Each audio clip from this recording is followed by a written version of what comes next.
Fun fact, did you know that Jalen Rose single-handedly popularized the name Jalen? If you look at the numbers, before Jalen Rose, literally nobody else named their kids Jalen. Just look at this graph. When the numbers spiked up, it correlated with Jalen's time at Michigan in 1991. It spiked again in 2000 when he led the Pacers to the finals. According to him, his name was a combination of James and Leonard. Nowadays, there's a ton of Jalen's everywhere. His name accidentally became a cultural phenomenon. In modern times, you might recognize him as a polarizing figure on ESPN, or the guy who was guarding Kobe Bryant when he dropped 81 on his head. I'd say Jalen Rose was one of a few NBA players who became more well-known after his career was over, simply because, well, he's all over the NBA media. However, did you know he was actually a pretty good player back in his day? A huge player on the Indiana Pacers back when they were contending for the title. Rose was a late bloomer, but when he did bloom, it was beautiful. As a 6'8" small forward, he was ahead of his time, an incredible all-around player who could do it all. The precursor to the ideal small forward every team wants today. Anyway, how's it going, folks? My name's Andy, and today let's talk about Jalen Rose and how good he actually was. Also, if you enjoyed the video, make sure to subscribe. If you like the content, drop a sub or a like, and thank you so much for the support. Prior to his NBA career, Rose was a member of the notorious Fab Five at Michigan, labeled as arguably the greatest recruiting class of all time. Rose was their outspoken leader and their leading scorer. Unfortunately, they failed to win the NCAA title during that saga, but 4 of the 5 members eventually made it to the NBA. Years later, it was found out some players were involved in the University of Michigan scandal, which basically removed the Fab Five years from their history books. This brings us to the 1994 NBA draft. Jalen Rose got selected with the 13th pick. Being a gifted scorer and versatile player, Rose expected to make an immediate impact. And he kinda did, off the bench.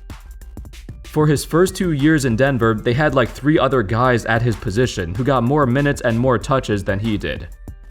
That frustrated him, and at times, he wondered when he would get the chance to really show what he can do.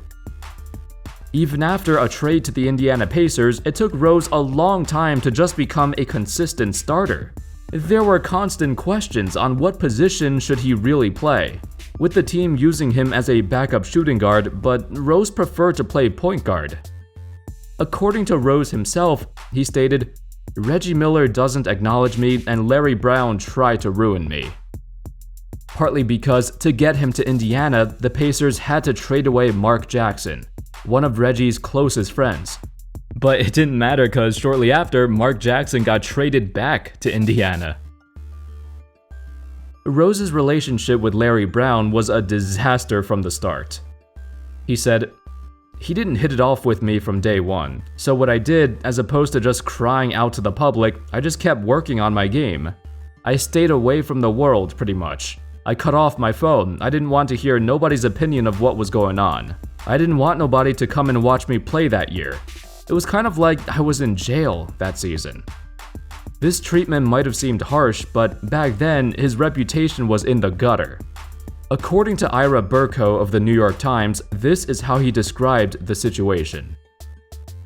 The Pacers had traded Mark Jackson to the Denver Nuggets for Rose after the 1996 season. Rose entered the NBA as one of the cocky Fab Five crew from the University of Michigan, and in his 2 years with Denver, did little to dispel a reputation as a spoiled brat, arguing at times with Dan Issel, his coach there. So, for his first few years, Rose did not have a good time in Indiana.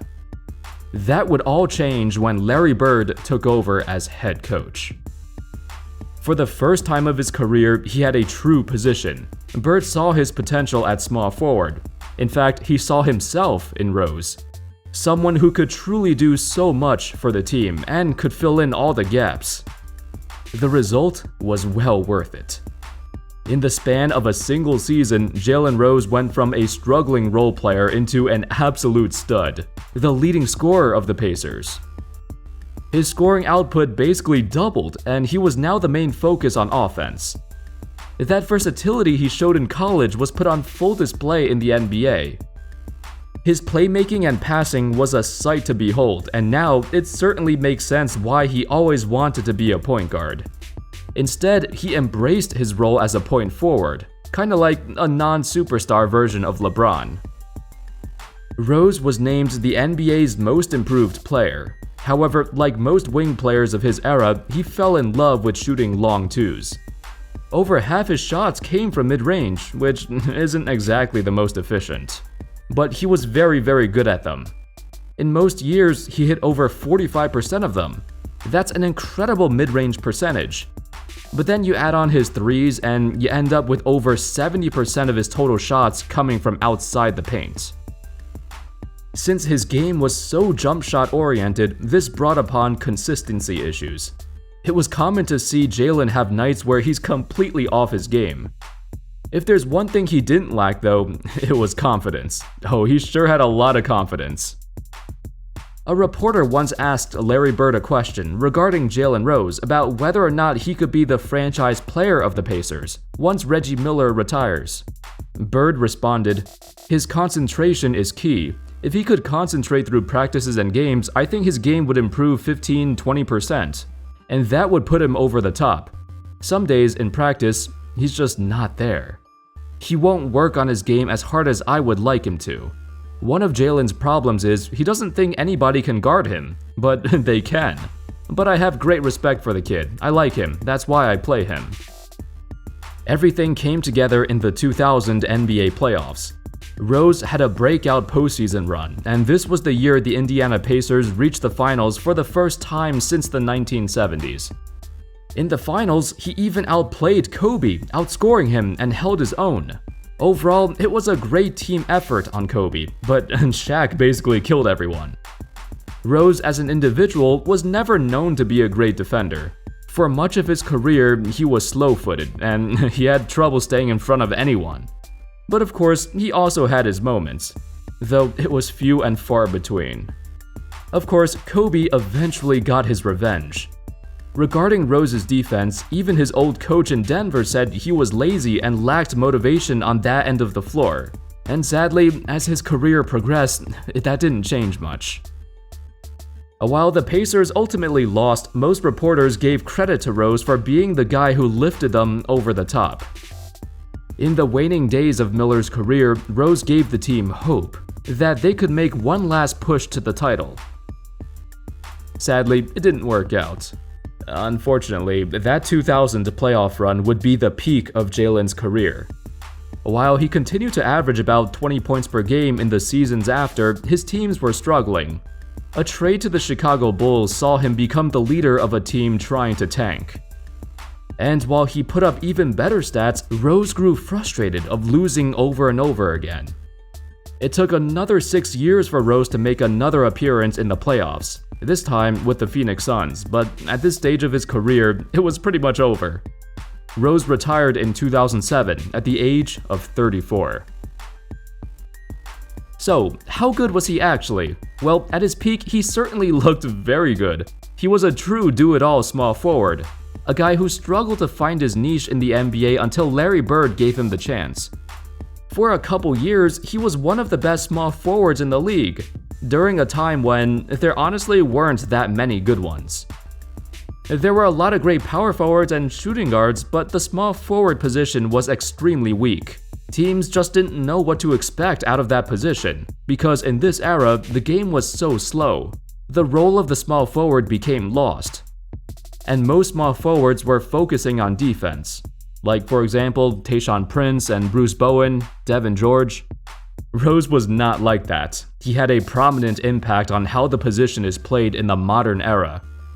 Don't let his lack of career accolades fool you. Despite not ever getting an All-Star nod nor any All-NBA teams, he was just barely on the border. His defense was his kryptonite. Rose was never considered a competent defender. It was the part of his game that even he admitted was his biggest shortcoming. While he had so much talent, he developed a bad reputation due to his lack of effort. If he was more motivated, he could have done so much more. All of his peers have described him as confident, maybe too confident, to the point of arrogance. Keep in mind, it wasn't until his late 20s when he finally started to flourish, but his peak was so short. And his teams, after leaving the Pacers, were so bad that he became irrelevant just as quickly. We missed out on what his career truly could have been. Anyway, that's all folks. Let me know your thoughts on Jalen Rose. Do you think he could have been a lot better than how he turned out? What do you think of his playstyle? Let me know in the comments. Thank you all so much for watching, and as always, I'll see you next time. Peace.